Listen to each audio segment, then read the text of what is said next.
இன்றைய வேத வாசிப்பு அப்போஸ்தலருடைய நடபடிகள் 9ஆம் அதிகாரம் 26 முதல் 30 வரையிலான வசனங்கள். சவுல் எருசலேமுக்கு வந்து சீஷருடனே சேர்ந்து கொள்ள பார்த்தான். அவர்கள் அவனை சீஷன் என்று நம்பாமல் எல்லோரும் அவனுக்கு பயந்திருந்தார்கள். அப்பொழுது பர்னபா என்பவன் அவனை சேர்த்து கொண்டு அப்போஸ்தலரிடத்தில் அழைத்து கொண்டு போய் வழியிலே அவன் கர்த்தரை கண்ட விதத்தையும் அவர் அவனுடனே பேசினதையும் தமஸ்குவில் அவன் இயேசுவின் நாமத்தினாலே தைரியமாய் பிரசங்கித்ததையும் அவர்களுக்கு விவரித்து சொன்னான். அதன் பின்பு அவன் எருசலேமிலே அவர்களிடத்தில் போக்கும் வரத்துமாய் இருந்து கர்த்தராகிய இயேசுவின் நாமத்தினாலே தைரியமாய் பிரசங்கித்து கிரேக்கருடனே பேசி தர்கித்தான். அவர்களோ அவனை கொலை செய்ய எத்தனம் பண்ணினார்கள். சகோதரர் அதை அறிந்து அவனை செசரியாவுக்கு அழைத்து கொண்டு போய் தர்ஷுவுக்கு அனுப்பிவிட்டார்கள். இன்றைய நற்செய்தி காணப்படுதல். வழிகாட்டுதலை குறித்த ஒரு கட்டுரையில் ஹானாசேஸ் என்பவர் வழிகாட்டியானவர் ஆதரிப்பவராகவும் சவால் மிக்கவராகவும் ஊக்கமளிப்பவராகவும் இருப்பது அவசியம். ஆனால் முதலாவது மிக முக்கியமானது யாதெனில் ஒரு நல்ல வழிகாட்டி உங்களை காண வேண்டும்.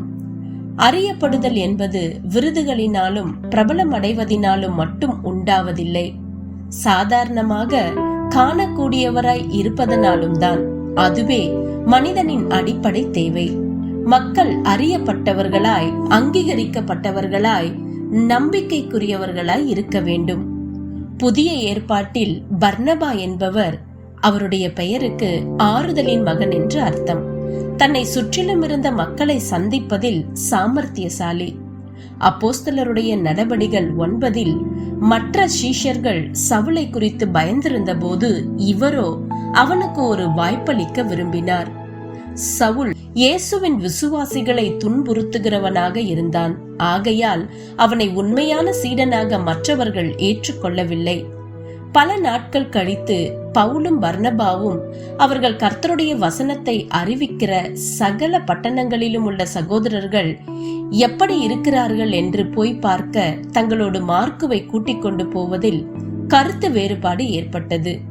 அவர்களோடு மார்க்கு வருவது பவுலுக்கு ஏற்றதாய் தோன்றவில்லை. காரணம், அவர் அவர்களை இதற்கு முன்னரே தனியே விட்டு பிரிந்து போயிருந்தார். சுவாரஸ்யமாக பவுல் பின்னர் மார்க்குவின் உதவியை கோரினார். மார்க்குவை உன்னோடு கூட்டிக் கொண்டு வா, ஊழியத்தில் அவன் எனக்கு பிரயோஜனம் உள்ளவன். பவுல், மார்க்கு என இருவரையும் சந்திக்க பர்னபா நேரம் ஒதுக்கினார். ஒருவேளை நாம் பர்னபாவை போல மற்றொருவரிடம் உள்ள ஆற்றலை உணர்பவராக இருக்கலாம், அல்லது ஒரு ஆவிக்குரிய வழிகாட்டி தேவைப்படும் நபராக நாம் இருக்கலாம். நாம் ஊக்குவிக்கக்கூடிய நபர்களுக்கு நேராக நம்மை நடத்தவும், நம்மை ஊக்குவிக்கக்கூடியவர்களை நமக்கு நேராக கொண்டு வரவும் தேவனை நாம் கேட்போம்.